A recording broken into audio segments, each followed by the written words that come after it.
श्री गंगानगर बुधवार दोपहर को 8 साल के बच्चे रुद्र शर्मा का 2 बदमाशों ने किया था अपहरण। परिजनों से बदमाशों ने मांगी 10 लाख रुपए की फिरौती। एसपी गौरव यादव ने तुरंत बदमाशों को पकड़ने के लिए गठित की पुलिस टीम। पुलिस ने बच्चे को सकुशल बदमाशों के चुंगल से छुड़वाया। बदमाशों के भागते हुए लगी चोट कालूवाला बाईपास के पास दबोचा बदमाशों को। IPS Ajay Singh Rathore, IPS B Aditya, DST प्रभारी रामविलास बिश्नोई ने की कार्यवाही।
एक बजे के आसपास पता चला। यस सर, 1 बजे जब पता चला अपने को तो उसके बाद से मैं केवल इसी पे फोकस कर रहा हूँ। ठीक है। और हमारी जितनी भी टीमें हैं, एडिशनल साहब तो खुद ही यहाँ पर लगे हुए थे।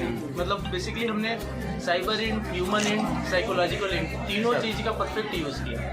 क्योंकि हमारे लिए सबसे पहली प्रायोरिटी थी कि बच्चे को सेफ रखना। उसके बाद ही कोई चीज़ आती है। मतलब ठीक, अगर क्रिमिनल छूट भी जाए तो उसको हम बाद में भी पकड़ सकते हैं। कोई अगर ऐसी चीज़ हो जाए जिसमें कि ऐसा लगे कि कोई पैसे का भी नुकसान हो जाए तो वो भी एक बार को सेकेंडरी रखा जा सकता है। बट हमारे लिए एक ही प्रायोरिटी थी कि बच्चा किसी भी हाल में सेफ रहे। तो उसी एंगल को लेते हुए अलग अलग जो मैंने जैसे बताया, साइबर इंट, ह्यूमन इंट, हमारी जो टीमें थी, क्योंकि ये भी ज़रूरी था ये दिखाना कि भाई पुलिस को ज़्यादा कुछ नहीं पता है। क्योंकि ये डर भी रहता है कहीं ना कहीं कि ऐसा लगे कि पुलिस को पता चल गया तो वो और दूर भाग जाएं या और बचने की कोशिश करें। तो हमारी टीमें भी जैसे आप देख रही है बिल्कुल सिविल ड्रेस में घूम रहे हैं। ये भी सिविल ड्रेस में, बाकी टीमें भी 100% सिविल ड्रेस में ही घूम रही थी। जब हमारे पास जो लोकेशन आ रही थी वो भी पिन पॉइंट नहीं आ रही थी, सी टाइप लोकेशन आ रही थी। इसलिए, और शहर में सी टाइप लोकेशन आने का मतलब कि कुछ भी आइडिया नहीं। बट 8-10 टीमें मोटरसाइकिल पे लगातार घूमते हुए अलग अलग जितने भी हमारे लोग थे जो जानकार थे, जितने भी मुखबिर थे या जितने भी संभ्रांत लोग थे, सबसे ओवरटली सूचना सबको दी गई, सबसे गैदर किया गया। और इस पूरे उसके बाद जब बच्चा मिला तो सबसे बेसिक खुशी यही हुई कि बच्चा मिल गया, सीधा क्वेश्चन मिल गया। उससे ज़्यादा कोई खुशी की बात नहीं। और एक तरीके से पर्सनली मुझे भी बहुत ज़्यादा खुशी हुई, क्योंकि इससे मतलब हमारे जो एक तरीके से कहा जाए तो पुलिस की नौकरी में एक तरीके की चीज़ है जो किक देती है। हम किसी की लाइफ सेव कर सकते हैं, किसी परिवार को खुशी दे सकते हैं, इससे अच्छी कोई चीज़ हो नहीं सकती है। पूरा शहर विनती दुआ कर रहा था कि बच्चा सकुशल वापस आ जाए। आपने न केवल सकुशल इसको वापस लिखा है, और आपने आरोपियों को भी जहाँ तक मेरी जानकारी पकड़ में आया है। आरोपी कौन है, क्या उनकी हिस्ट्री है सर? और जैसे बच्चा मिला हमें तो हमारा तो सबसे पहला, जैसे मैंने पहले कहा कि फोकस ये था कि बच्चा सकुशल रहे। तो मेरे अंदर भी ये जिज्ञासा थी कि एक बार बच्चे से मिला जाए, बच्चे से बात की जाए।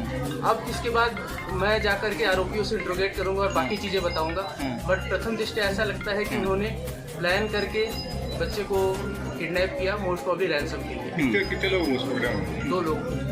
तो बट जैसा मैंने कहा कि मेरी जो क्यूरियोसिटी थी या मेरा जो लक्ष्य था या पूरे पुलिस का लक्ष्य था, पूरे गंगानगर का लक्ष्य था, जैसे आप लोगों ने बताया सभी का ये लक्ष्य था कि बच्चा सकुशल मिले। तो बच्चा मिलने के बाद मेरे भी ये था कि बच्चे से मिला जाए, बच्चे से बात की जाए, परिवार वालों से बात की जाए। इसके बाद मैं जाऊँगा, उनसे इंटरोगेट करूँगा और उसके बाद जो फाइनल डिटेल्स, एग्जैक्ट डिटेल्स है वो तब मैं शेयर करूँगा। केवल रैंसम के लिए ही ये किडनैपिंग की गई थी या कोई अदर रीजन भी सामने है अभी तक as a prima facie? Prima facie तो अभी तक यही बात सामने आई है, बट अब मैं यहाँ से जा करके उनसे इंटरोगेट करूँगा। मेरी पूरी पुलिस टीम जो है उनसे इंटरोगेट करेगी, क्योंकि जो फर्स्ट फेज था, जो मोस्ट इंपॉर्टेंट चीज़ थी वो हमने कवर कर लिया।